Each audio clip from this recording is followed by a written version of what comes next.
estamos começando o programa Cidadania, um programa sobre o cidadão e seus direitos. Você que nos acompanha sabe que esse é um projeto em parceria entre a TV Câmara Mossoró e o Instituto Novo Eleitoral. É exibido toda quinta-feira às 9 horas da noite aqui na TV Câmara, canal 23.2 da TCM. E você que ainda não conhece o Instituto Eleitoral, pode acessar o portal novoeleitoral.com. É um instituto voltado para o direito partidário, para o direito eleitoral, tem notícias, artigos de opinião, muitas informações sobre essas áreas do direito. Mas não somente para você que é um estudioso da área, um profissional da área, você, cidadão, que quer se manter informado, que quer pesquisar sempre sobre seus candidatos, sobre os projetos que eles estão propondo.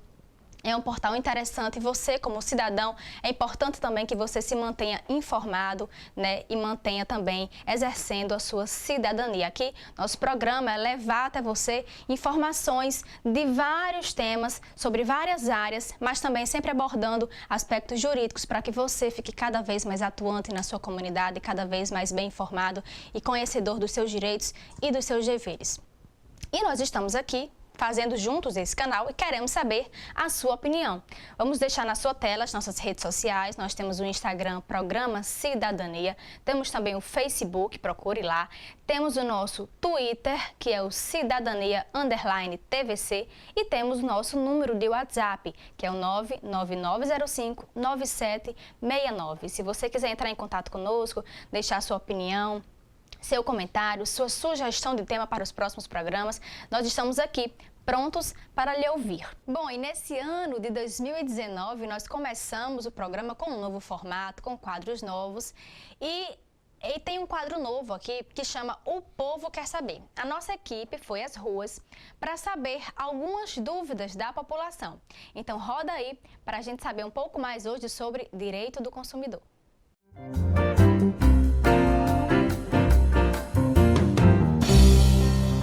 Minha dúvida é, o que acontece se eu comprar um produto pela internet e ao receber não gostar por não ser aquilo que eu esperava?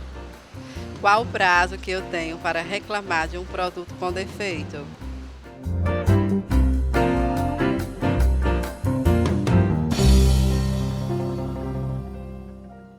Bom, então, obrigada a você que participou do nosso quadro e respondendo as perguntas, né?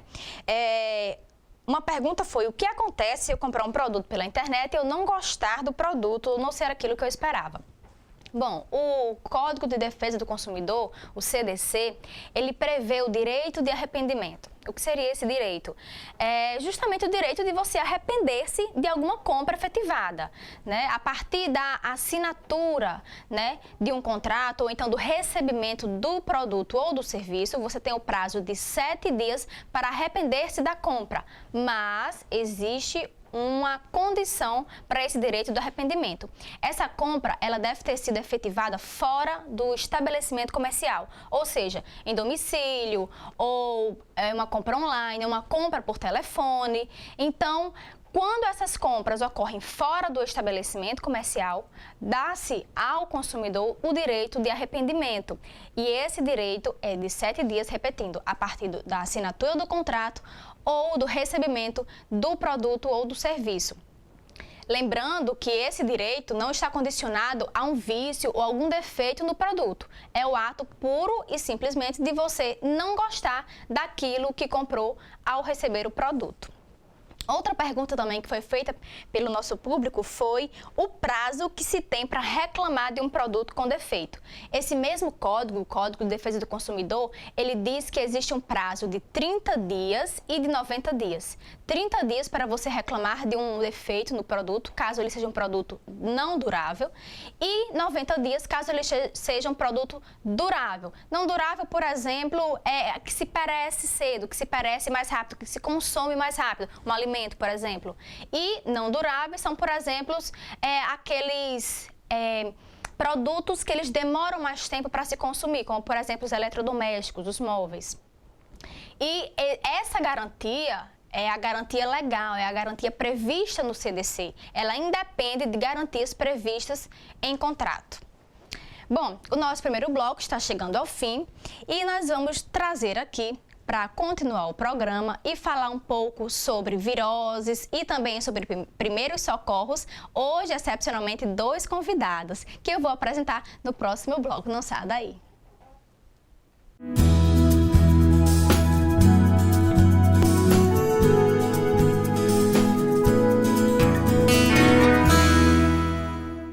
Que mundo podemos deixar para as futuras gerações? Um mundo sem fome, com educação de qualidade. Um mundo com saúde e bem-estar para todos. Com igualdade de gênero, mas com igualdade mesmo. Que produz respeitando a natureza. Com sustentabilidade para nossos rios e oceanos. E com trabalho digno e paz entre os povos. A Agenda 2030 é um plano de ação para as pessoas, o planeta e a prosperidade, que busca fortalecer a paz universal. Indica os Objetivos de Desenvolvimento Sustentável com metas para erradicar a pobreza e promover uma vida digna para todos do planeta. Assim, países do mundo todo podem adotar o plano de acordo com suas prioridades e atuar no espírito de uma parceria global para melhorar a vida de todos. O Brasil tem feito a sua parte e continuará fazendo no futuro. Saiba mais em www.odsbrasil.gov.br.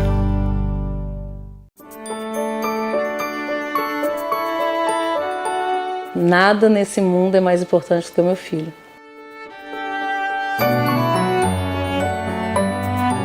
Eu conheço algumas pessoas que realmente não vacinam os filhos, né? Eu acho que é um retrocesso. Quando você não vacina uma criança, você deixa essa criança aberta a vários tipos de doença.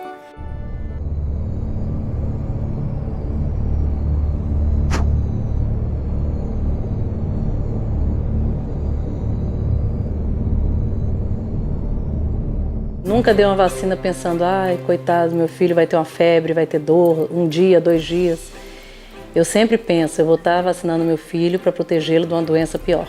Todas as vacinas que o governo oferece, eu sempre dei. Eu sigo a cartilha a dedo.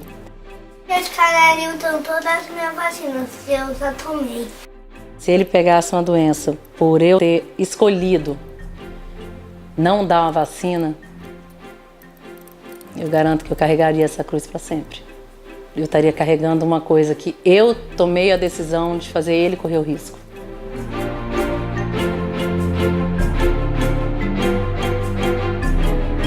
Eu decidi que eu vou dar para ele todas as possibilidades de blindá-lo de qualquer risco.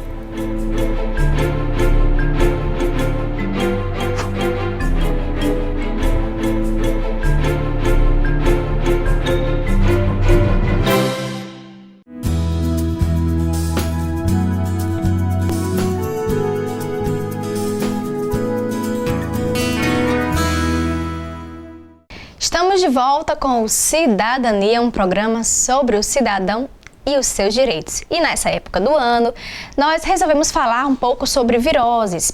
Em muitos lugares, ocorrem chuvas e a mudança climática acarreta muitas viroses essa época do ano. Então, nós resolvemos conversar sobre o assunto. E também nós vamos falar no programa de hoje sobre primeiros socorros. Você sabe o que fazer quando alguém se acidenta em casa ou até mesmo na rua? Você sabe como proceder? Nós vamos esclarecer um pouco dessas dúvidas no programa de hoje, onde estamos trazendo Osaniel Mesquita, que é técnico em enfermagem, socorrista do SAMU Mossoró, e está exercendo o cargo de vereador aqui na cidade de Mossoró, e seu filho, Vinícius Mesquita, que integra o projeto SAMU nas escolas. Inicialmente, nós gostaríamos de agradecer aos dois pela presença, por disponibilizarem-se em conversar conosco sobre esses temas tão importantes, E eu já repasso, então, a primeira pergunta para o vereador Osaniel. A gente fala muito em viroses. Quando a gente vai ao médico, sempre a gente escuta, isso é uma virose, isso é uma virose. Mas o que são as viroses? Olá, pessoal. É uma alegria muito grande estar aqui mais uma vez para poder repassar à população de Mossoró quais os cuidados, o que é virose, o que são arboviroses para a nossa sociedade, a nossa cidade, nesses momentos que mais agrava e que gera mais casos de viroses, de arbovirose na nossa cidade. A pergunta que você fez, nós costumamos sempre nesses momentos estar nas unidades de pronto atendimento da nossa cidade, nos consultórios, as pediatrias lotadas. E muitas vezes nós chegamos para ser atendido e a nossa queixa principal, o médico vai logo dizendo, você está com virose. As viroses, elas são causadas por alguns vetores e que existem vários tipos de virose. Existe uma virose desde um resfriado simples até mesmo algumas doenças transmitidas por vírus, como a AIDS, doenças mais graves que nós temos no dia a dia, mas que é muito comum nós chegarmos nos pronto-socorros lotados nesse período e ter lá, e todas as fichas estão lá, virose, interrogação, virose, interrogação. Então nós temos que saber quais os tipos de virose que está causando nas pessoas nesse período chuvoso na nossa região. Então, virose é um termo muito amplo, né? Vai desde, então, uma simples gripe, como também envolve doenças mais graves, mais sérias, como, por exemplo, a AIDS, né? Isso. O vírus, ele é transmitido, muitas vezes, de pessoa para pessoa. Existem várias formas de transmissão de determinados vírus. Nós temos a questão do vírus do AIDS, HIV, transmitidas por as IST, né? Que é as infecções sexualmente transmissíveis. Nós temos casos que da simples virose, que ela pode ser transmitida através das gotículas que você transmite através de falar próximo às pessoas. Então, são vários tipos, muitos tipos de virose que tem que ser esclarecida para a população e também as suas formas de transmissões. Hoje nós sabemos que nós temos doenças gravíssimas, como é o caso da AIDS, HIV, que se você tem esse vírus, você pode transmitir para os seus parceiros ou parceiras se você não tiver uma relação tranquila e prevenida de forma correta e concreta. Vereador, e o senhor mesmo falou que nessa época do ano, né, os hospitais estão lotados. É mais recorrente realmente algumas viroses nessa época do ano de ocorrência de chuvas? Sim, é mais recorrente porque são nesses períodos chuvosos que existe o acúmulo de águas paradas, onde ali os mosquitos vão se proliferar e vai ser uma criação muito grande de mosquito, onde a população, na maioria das vezes, não tem o conhecimento que na sua casa existem plantas e que rega aquelas plantas com águas, deixando as águas paradas, águas claras e limpas, que é onde o mosquito ele mais gosta de atuar e colocar lá os seus ovos. E lembrando que esses ovos, uma vez depositada em um determinado local, eles podem ficar lá por vários meses, chegando a se procriar meses depois. Como nós sabemos, Mossoró é uma terra muito quente, né? Então nós temos muita dificuldade em questão das pessoas viverem frequentemente com águas correntes. Outra questão também que nos preocupa muito, agora eu vou falar enquanto cidadão moçoroense, é na questão dos nossos dia a dia na nossa cidade. Nós temos aí vários riachos abertos, córregos abertos, esgotos a céu aberto, que isso também transmite muitas doenças, tanto virose, doença de pele, que a população está muito à mercê desses tipos de doenças, de viroses que estão sendo acometidas na nossa cidade. Então é muito frequente, muito comum nós encontrarmos qualquer pessoa na cidade e a pessoa dizer assim, eu estou com virose. Mas nós temos que saber qual é o tipo de virose, qual é esse tipo de doença viral que essa pessoa está sendo acometida. E qual vírus, né, que a infectou. E importante isso que o senhor disse em relação ao, por exemplo, o mosquito transmissor, o Aedes aegypti. Eles não gostam de água suja, eles gostam também de água limpa, né? Eles se proliferam também nas águas limpas, então é importante ter esse cuidado. Então, as viroses mais comuns durante esse período são realmente essas, em que há esse mosquito transmissor? Isso, nesse período, as viroses mais comuns é a dengue, a zika e a chikungunya, que todas elas são transmitidas através do seu mosquito. É o vetor do qual transmite esses tipos de virose. Então, nesse período, as mais comuns aqui na nossa cidade são esses tipos de arboviroses, né? Que nós falamos dos vírus e falamos das arboviroses mais frequentes na nossa cidade. Então, a dengue, zika e chikungunya, no momento, ela prevalece na nossa cidade. E agora, nós temos aí uma virose chamada virose da mosca, que essa virose também está nos preocupando em relação aos tratamentos, porque as semelhanças, elas são idênticas à dengue, chikungunya e a zika vírus.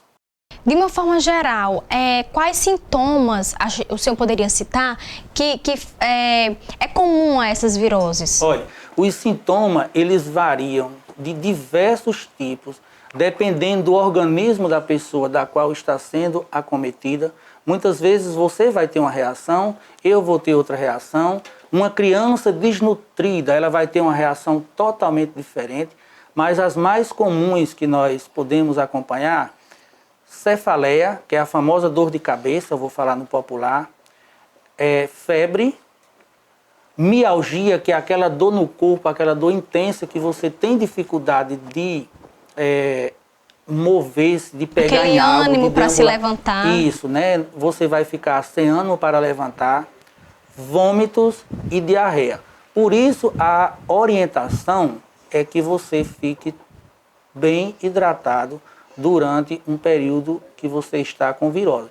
Muitas vezes nós sabemos que quando você é acometido por uma virose, você tem náuseas, mal-estar e não consegue se alimentar, e muitas vezes algo que você ingere, né, que você toma, que você come, muitas vezes você vem a vomitar, porque é um também dos sintomas dessa virose e principalmente agora dessa virose que está tendo aí da mosca, que nós estamos acompanhando os pronto-socorros lotados, quando ele afeta muitas vezes aquelas pessoas que não têm digamos assim, um acompanhamento diário na nossa comunidade, que são pessoas que têm mais restrições a alguns serviços do nosso município. Então nós temos que ficar atento com essas questões de virose. Nós temos que ir ao pronto-socorro, nós temos que saber qual é o tipo de virose da qual você está sendo acometido.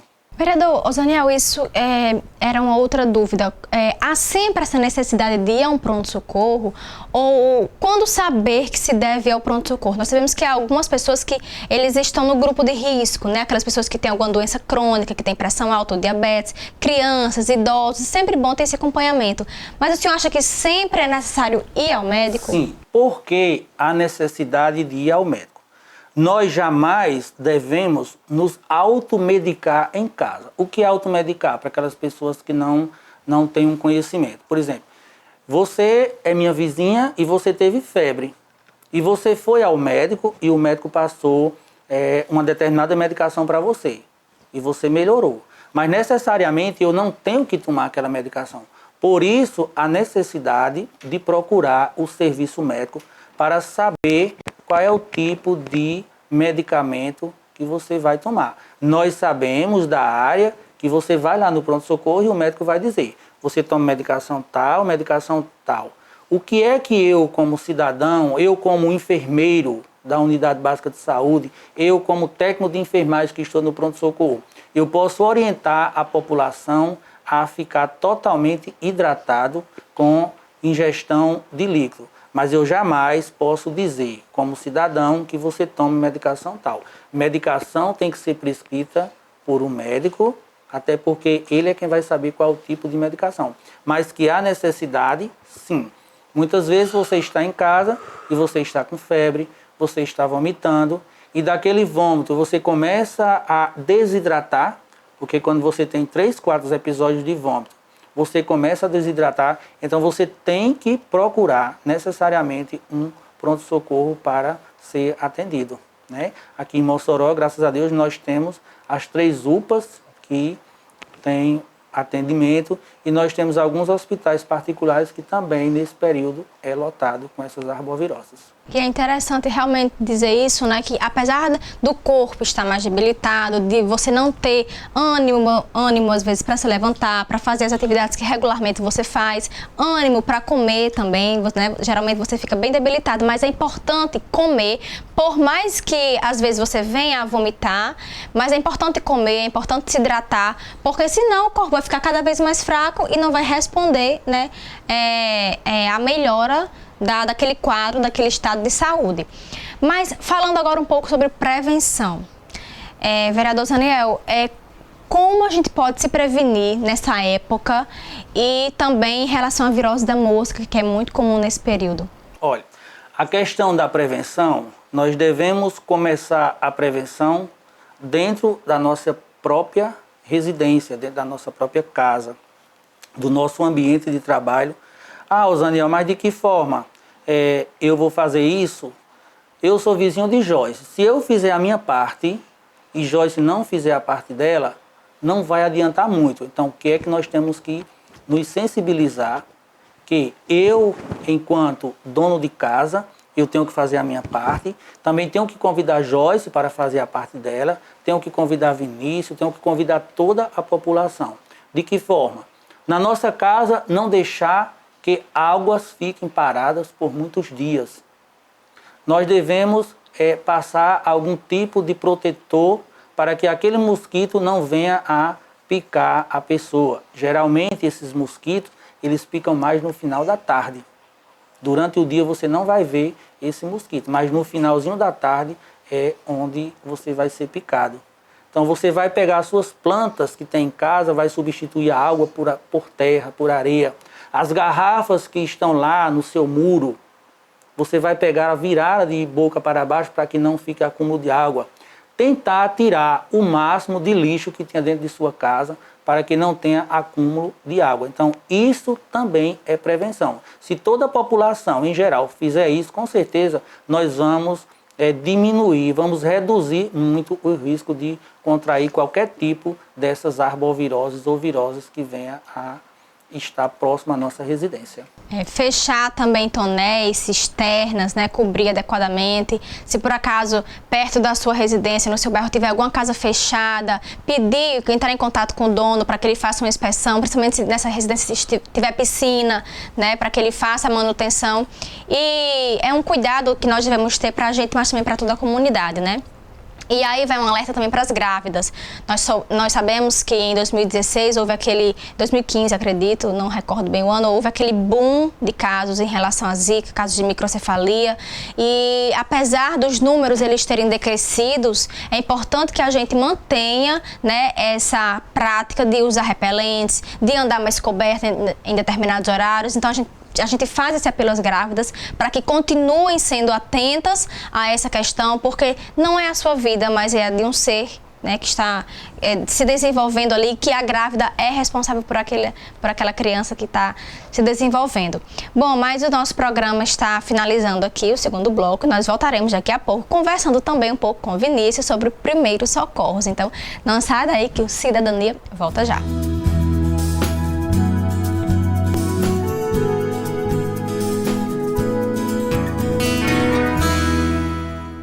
O desmatamento e o aquecimento global.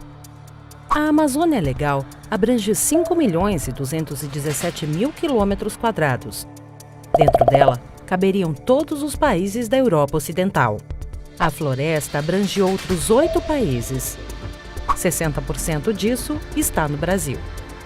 A floresta tinha cerca de 4 milhões de quilômetros quadrados no Brasil antes de começar a ser derrubada. Um Chile inteiro já foi desmatado, ou 19% da floresta original.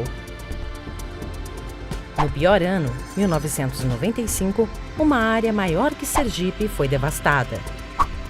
Desde 2005, porém, As taxas anuais de desmatamento vêm caindo, com operações do IBAMA e corte de financiamento para quem desmata. A menor foi em 2012, 4.600 quilômetros quadrados.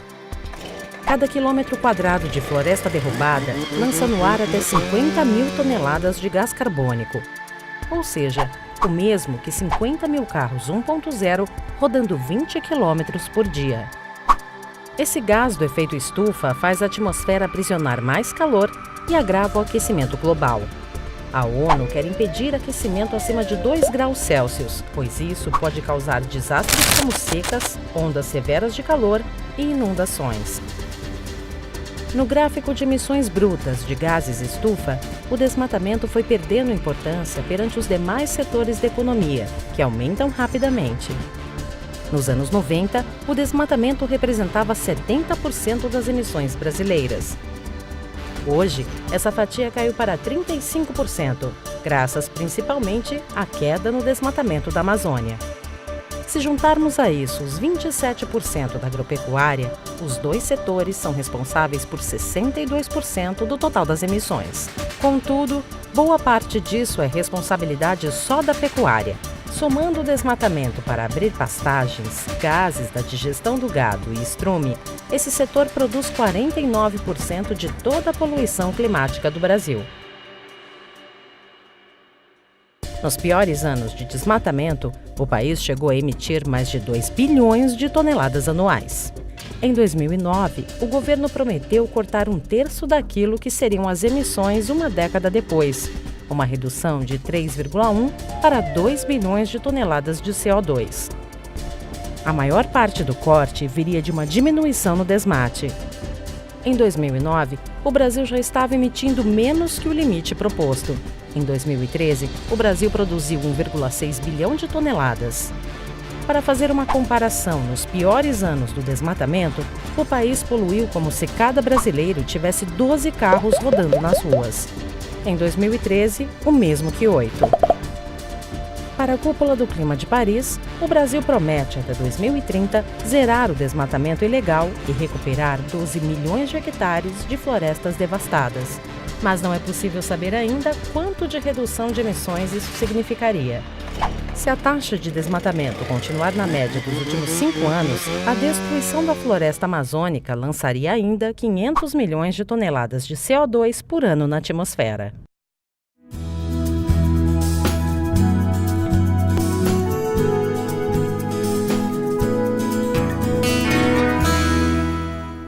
Estamos de volta com Cidadania, agora conversando com Vinícius Mesquita sobre o projeto Samuzinho nas escolas. Vinícius, muito obrigada por você vir aqui participar do programa, apresentar para as pessoas esse projeto, já que muita gente ainda não conhece. E eu gostaria de saber o que é esse projeto.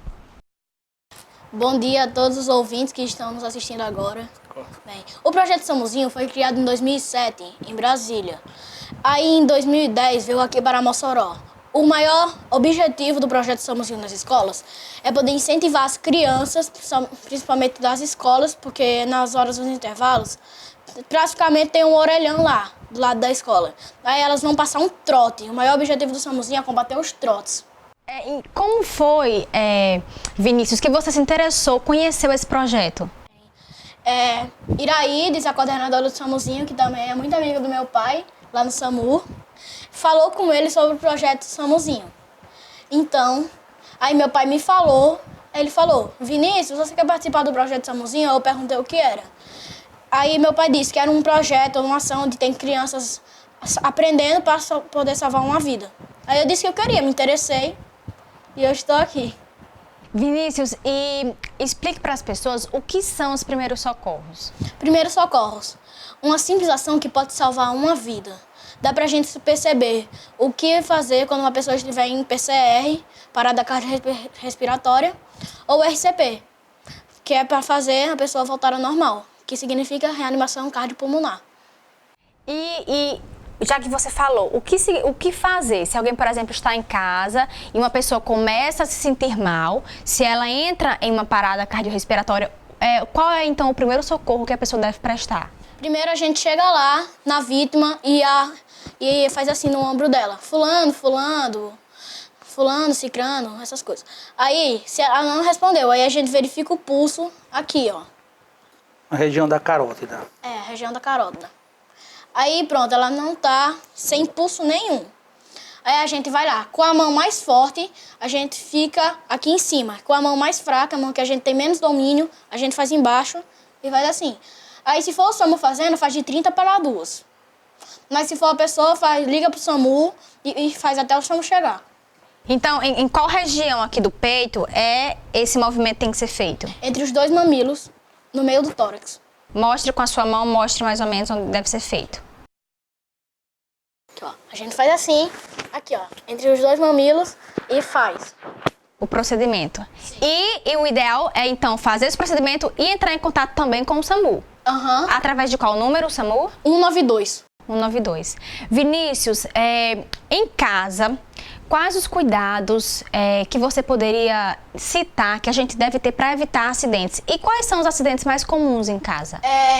Falta de ar, desmaio praticamente, né? Porque tem muitas pessoas aí que não comem, estão muito desnutridas. Aí engasgo também, aí acabam desmaiando também de engasgo. Em bebês também, principalmente, principalmente. Porque o bebê só pode tomar o leite materno e ainda por cima as mães dão a eles os leites maternos e aí o bebê ainda se engasga com o leite. É interessante, o bebê ele pode se engasgar com o leite realmente e também durante a introdução alimentar com alguns alimentos, né? Que tem que ser dados e cortados de forma específica. Frutinha, por exemplo. Então, quais os cuidados que você diria pra gente tomar para prevenir acidentes em casa? A gente poder, por exemplo, uma criança está perto do fogo, aí a gente tem que ficar com experiência e afastar ela do fogo o máximo possível. Realmente, queimadura é um dos acidentes mais recorrentes, né? Acidentes domésticos. E em caso de queimadura, como a gente deve proceder? Depende se for dos 3 graus que são as queimaduras. Então, você deve avaliar a pessoa e ligar para o SAMU? Sim. Mas se for uma pessoa mais experiente, como meu pai, ou eu, ou qualquer outra pessoa que trabalha no serviço de atendimento móvel de urgência, pode fazer em casa. A gente verifica qual é o grau da queimadura, porque são 3. Primeiro, segundo e terceiro grau. Primeiro grau é só a mancha vermelha. Dá pra gente poder curar isso, nem precisa chamar o SAMU. Mas só no terceiro grau que eu vou falar ainda adiante. Aqui, ó. É só a gente poder passar uma água gelada, ou fria, como preferir chamar, aqui ou num pano molhado, aqui, na queimadura. Aí no segundo grau já dá aquele choque térmico. Então o ideal é passar uma água molhada, uma água corrente ou um pano molhado. Nada de pasta de dente, manteiga, que a gente escuta muito falar, né? É lenda, é mito. Então não passe manteiga, nem café, nem pasta de dente. Apenas água fria. Isso é muito mito. Óleo de café. E aí, é o grau 2, então, né? O grau 2 são as bolhas, que aí já é um pouquinho complexo, não é? Então, vai assim, ó. Vai ser umas bolhas, e é nessas bolhas a gente pega um pano molhado, água fria ou morna. Não pode ser quente, porque, pelo amor de Deus, pode... Não vai queimar mais ainda, né? Senão vai queimar mais ainda. Aí a gente coloca em cima e liga pro SAMU. Aí o SAMU vem aqui para fazer os procedimentos médicos. Aí já no terceiro grau... Aí já é uma mancha preta completamente. Aqui, ó, desfigurado aqui a mão. Ou em qualquer parte do corpo. Aí já pode ligar pro SAMU, porque aí já é caso de vida ou morte, praticamente. É caso de ir realmente comparecer ao hospital, então ter um cuidado mais... É só o SAMU que tem os cuidados específicos para poder tirar essa queimadura. Vinícius, eu acredito que o SAMU também é muitas vezes requerido, né, chamado para os casos de AVC. Nesses casos de AVC, né, o corpo humano ele dá alguns sinais, né, então a gente precisa estar atento, né, a esses sinais do AVC. Vocês poderiam falar um pouco sobre o AVC? Sim. Depende, porque tem 2 tipos de AVC, o AVC e o AVC transitório, que é o AVC que passa rápido. Porque o exemplo disso foi a minha avó. Meu pai um dia foi trabalhar, aí ele chegou lá, aí a irmã dele ligou, dizendo que ela estava sendo vítima de AVC. Aí meu pai foi lá, trouxe ela aqui para o Tarcísio Maia, aí fez o procedimento. Já está melhor, já voltou para casa. Então foi um AVC transitório. Só complementando, Joyce, o que Vinícius quer dizer, nós temos os tipos de AVC, né, que é os acidentes vasculares, antes era cerebral, agora é encefálico, que ele dá alguns sinais, né? E como nós podemos acompanhar, o AVC ele não só dá, como antes a gente dizia que só dá em pessoas idosas. Não, hoje nós temos pessoas jovens que têm os seus acidentes vasculares. Então, nós temos alguns sintomas da qual nós podemos detectar, nós enquanto em casa. Por exemplo, você pede para que a pessoa levante os 2 braços. Se a pessoa tiver dificuldade de levantar um dos braços, então já é um sintoma. Outro sintoma que nós pedimos muito que a pessoa faça é tipo você pede para que ela solte um beijo. Por que o beijo? Porque no momento que você faz a questão do beijo, né?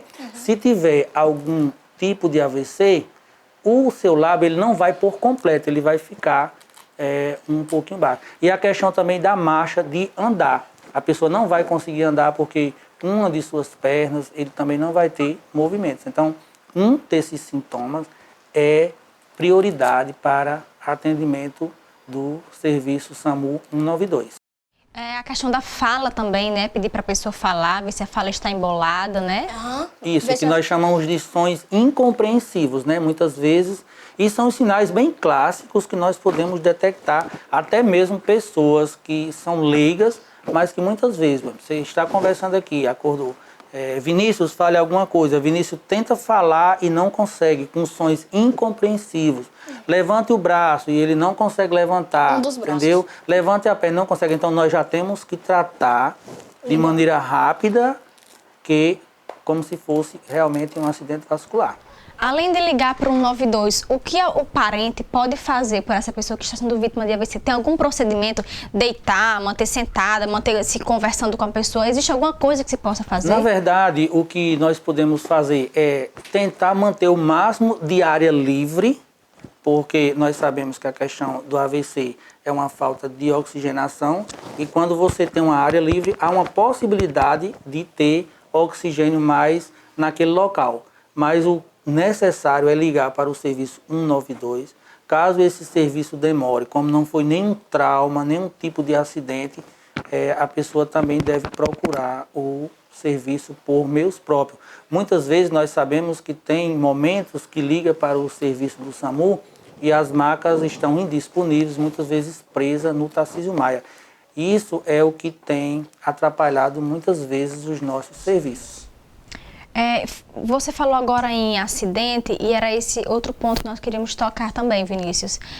Em caso de acidente na rua, um abarroamento, entre carros, um atropelamento com pedestre, a gente muitas vezes vê a pessoa no chão, os transeuntes, né, às vezes ligam para o SAMU e a recomendação sempre é de não mexer naquela pessoa. Isso é correto? Às vezes quando a pessoa está no chão, com dor, a nossa intenção é querer levá-la logo ao médico, mas o importante é sempre esperar o SAMU, o primeiro atendimento?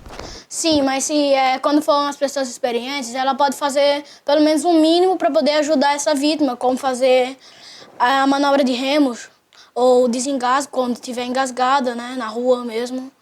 E também a PCR, que é parar de carga respiratória quando a pessoa estiver, e a RCP para poder reanimar a vítima. Que você já nos explicou aqui como é, né? E o que é essa manobra remos? Manobra de remos é a manobra de desengasgo. Sim, a manobra de desengasgo. Quando estiver então, sempre na rua ou em casa. Ou em casa. E sempre que, então, houver um acidente na rua, sempre deixar a vítima imóvel, né, para não lhe causar maiores danos e ligar para o SAMU. Por que, Joyce, nós devemos fazer isso? Muitas vezes nós sabemos que a maioria das sequelas causadas por acidentes, ela é da forma de atendimento. Se nós observarmos há 15 anos atrás, como era feita os atendimentos de pessoas que sofriam acidentes no meio da rua. Eles já eram colocados dentro de carros normais, carrocerias de carro, e ali nós colocávamos de forma inadequada. E hoje, com os vários cursos de primeiros socorros, de socorristas que existem na nossa cidade, as pessoas são preparadas e habilitadas para fazer um atendimento de forma correta e que não venha ter nenhum dano àquele paciente. Por exemplo, se eu vou aqui de moto, geralmente a maioria dos acidentes são automobilísticos, né? As motos, elas predominam aqui na nossa cidade. Digamos que 80% dos atendimentos, eles são causados por motos. No momento que eu vou aqui, que eu bato, a primeira coisa que acontece, eu vou ser arremessado para frente.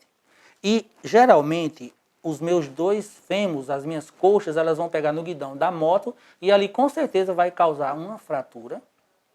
E também a questão da coluna cervical. Se você pegar um paciente em via pública e ele tiver com uma fratura de coluna, isso aí pode vir causar um trauma raquimedular, que é onde aquela medula, ela passa da coluna cervical até chegar lá na região sacral. Então, se você pegar um paciente de forma inadequada, você pode, em vez de ajudar, você está trazendo um trauma para o resto da vida desse paciente. Então, qual é a orientação?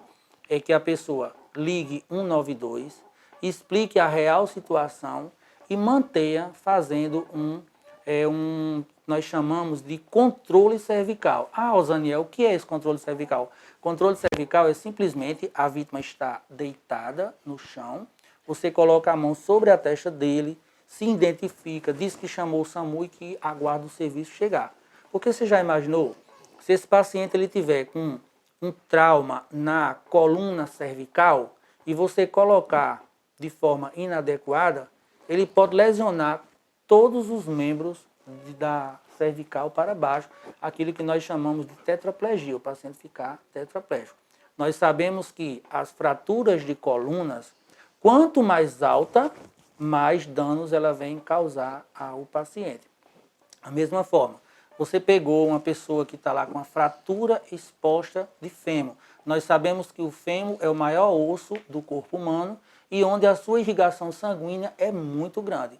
Então, se você pegar e colocar de forma inadequada, se não fizer uma imobilização correta, você pode trazer danos até a morte para esse paciente. Bom, infelizmente o nosso terceiro bloco está chegando ao fim, nosso papo também, mas nós gostaríamos de agradecer a vocês dois, Osaniel, Mesquita, parabéns pelo seu trabalho, parabéns pelo filho também, e agradecer também a você, Vinícius, parabenizar por ser uma criança tão esperta, né, tão preocupada também, porque, né, onde várias crianças da sua idade estariam apenas se divertindo, né, você está aí integrando esse projeto, preocupado, aprendendo e ensinando, e nós parabenizamos também a você. Nós que queremos agradecer, né, Vinícius, essa oportunidade de estar aqui repassando para a população moçoroense. Também queria deixar claro, Joyce, aqui no seu programa, que mesmo estando vereador, eu continuo trabalhando no SAMU Mossoró. Eu amo a minha profissão, eu faço aquilo com muito amor e com muito carinho. Então, quero agradecer a cada um de vocês que estão nos acompanhando e dizer que estarei sempre à disposição aqui ou em qualquer outra oportunidade para contribuir com o desenvolvimento da nossa cidade.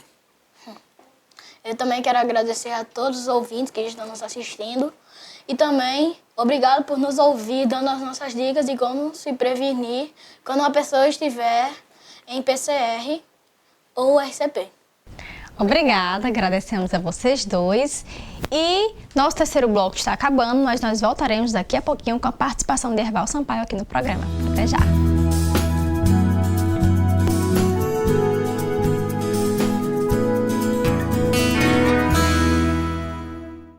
Ei, eu queria poder falar com você.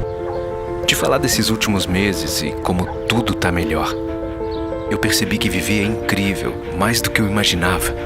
Ser pai era um sonho e você me permitiu presenciar o nascimento da minha filha. Foi lindo. Pintei o quarto dela exatamente como imaginei. Antes de você, eu tinha medo de não conseguir estar presente quando esse momento chegasse. Queria te contar que, por sua causa, eu pude viver tudo isso. Provavelmente outras pessoas por aí querem te falar muita coisa também. Acho que você teria orgulho. Não só por mim, mas por ter feito algo tão nobre por pessoas que nunca viu. Eu só queria dizer obrigado. Obrigado por me dar mais tempo com a minha família. Obrigado pela sua doação de sangue. Doe sangue regularmente. Tem sempre alguém precisando de você. Procure o Hemocentro mais próximo e seja um doador.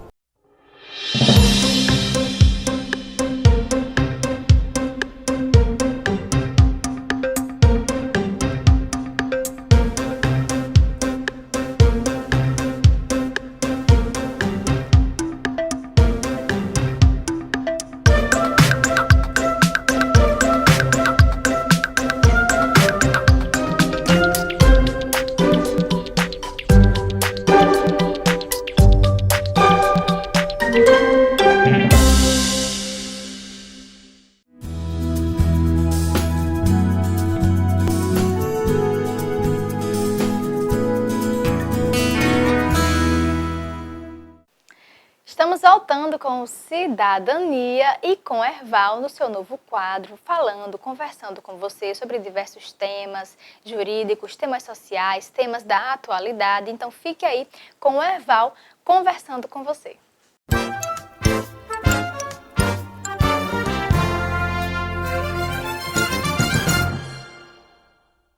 Amigos e amigas que acompanham o Cidadania, né? Infelizmente não estou ao vivo aí, junto com a nossa querida Joyce, né? Beleza, mas eu vou estar, hein? Qualquer dia eu apareço aí, o Ervalzinho nunca vai sair de Mossoró, nunca vai deixar de estar com Cidadania na TV Câmara, na TV Gazeta RN, por todo o estado do Rio Grande do Norte, quem sabe para o Brasil, com esse bate-papo, com esse quadro indiferente, interessante, falando de temas atuais, falando de temas polêmicos. E nessa semana vamos tratar de um tema importantíssimo. Uma decisão do Supremo Tribunal Federal há 15 dias atrás, que a gente respeita a decisão judicial, principalmente da Suprema Corte, que interpreta a Constituição, tem que ser respeitada. Eu mesmo, como juiz, tenho limites para fazer os comentários dessa e de todas as outras decisões judiciais, mas vou ousar dizer, respeitando, evidente, o Supremo Tribunal Federal, a posição colegiada por maioria, que vou me socorrer para ficar com os votos vencidos. Na minha ótica, não andou bem o Supremo Tribunal Federal quando não dividiu, quando não separou o joio do trigo. Eu, que modéstia parte, tenho uma certa experiência na justiça eleitoral, sei que os processos eleitorais, até mesmo os crimes eleitorais em espécie do procedimento eleitoral propriamente dito, é uma coisa. Os crimes conexos, que tem a ver inclusive com essa sofisticação de lavagem de dinheiro, muito bem descoberta pela Operação Lava Jato, e na realidade por diversas outras operações que vêm Brasil afora, tanto da Justiça Federal quanto dos juízes de direito, da Justiça Estadual, que tem que estar junto. Essas operações mais sofisticadas, poderia haver a divisão e continuar a parte do eleitoral com o eleitoral e a parte da Justiça Criminal ou com a Justiça Federal ou com a Justiça Estadual. Mas, enfim, a decisão foi dada no sentido de que essa parte vai puxar, de que a Justiça Eleitoral vai ficar com esses crimes de sofisticação e temos que, evidentemente, nos estruturar para tal.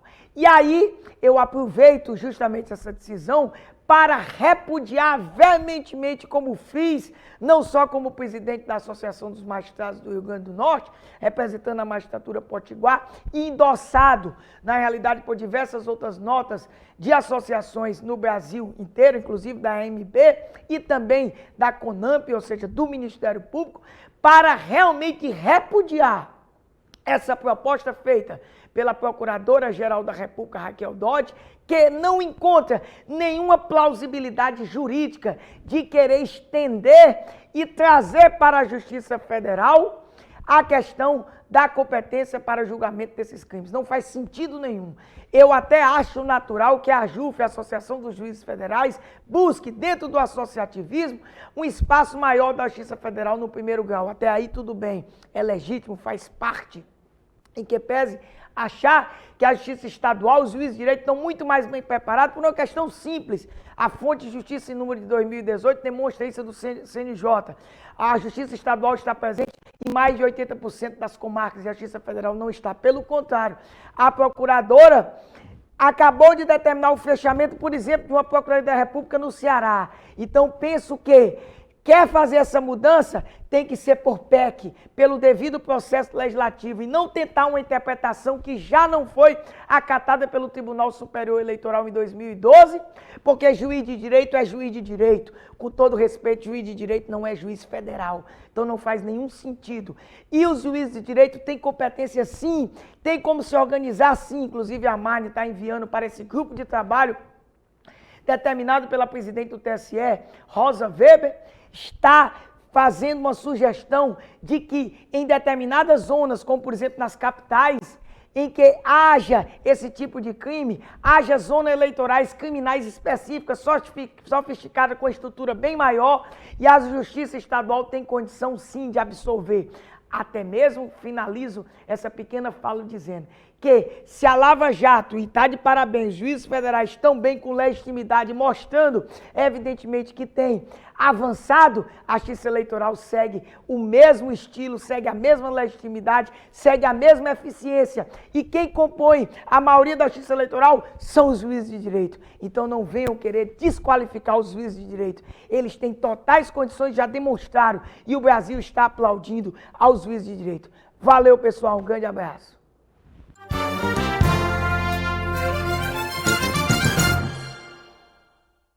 Bom, estamos chegando ao fim do programa Cidadania de hoje, mas nós contamos com a sua participação através das nossas redes sociais para deixar sua sugestão para os próximos programas, sua dúvida, seu comentário, seu elogio, sua crítica.